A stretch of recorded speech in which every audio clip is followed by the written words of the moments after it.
Écoutez la voix qui vous parle de l'autre côté des ondes. Radio Afrique Santé. C'est la radio que vous aimez. Bonjour à toutes et bonjour à tous.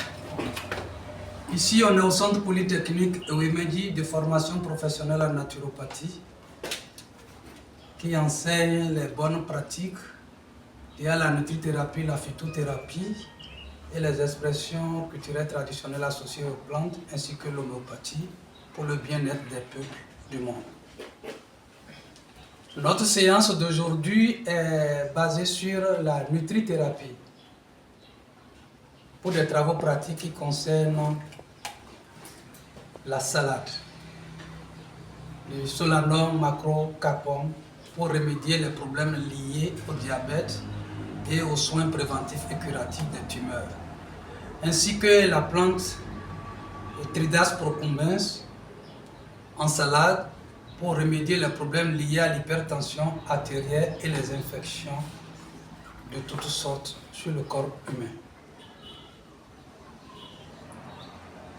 Le mode de préparation de cette nutrithérapie est à la récolte, la bonne récolte, au respect des normes 2003 de l'OMS, à l'utilisation de l'eau citronnée salée.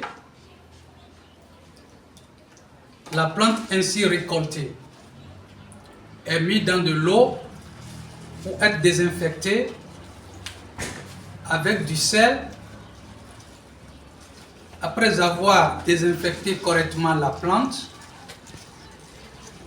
nous allons pouvoir essorer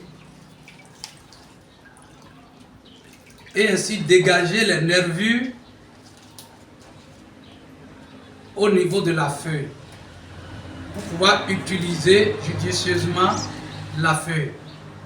La même chose, la même technique est aussi utilisée pour le Tridas procumbens qui est bien nettoyé dans de l'eau citronnée salée.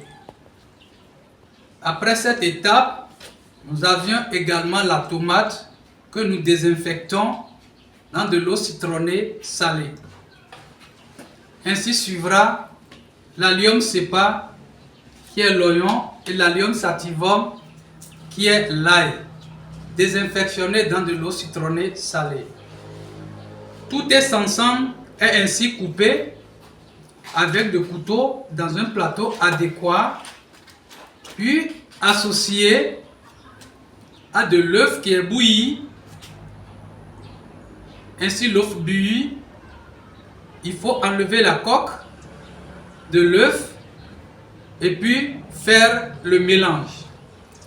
Ainsi, ces étapes de mélange est associée l'huile d'olive ou l'huile de coco que vous avez dans votre communauté.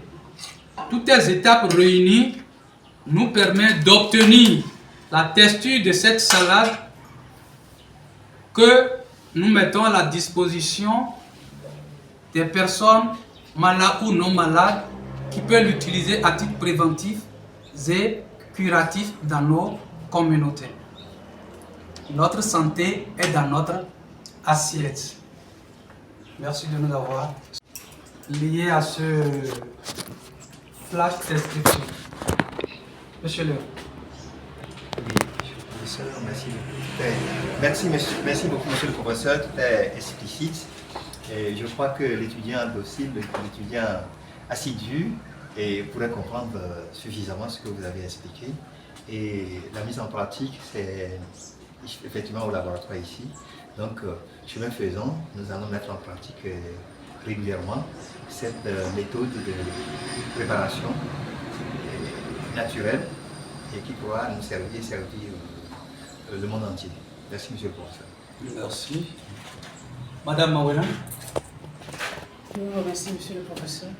Je voudrais demander si ce n'est pas possible d'ajouter quelques épices pour pouvoir changer un peu le goût de la chose, puisque nous avons ces laitues à l'étape nature. Oui, en matière d'épices, vous pouvez ajouter le clou de girofle ou d'autres types d'assaisonnement que vous désirez. Mais connaissant déjà les effets bénéfiques liés aux antioxydants que disposent tous ces éléments, nos papilles gustatives nous interpellent. Si le clou de girofle peut être associé, et quelques poudres végétales de la feuille de laurier également pouvant permettre à chacun, mais les matières principales liées à la réalisation de ce remède, ça c'est ce que nous venons de vous présenter. Radio Afrique Santé, votre santé, notre priorité.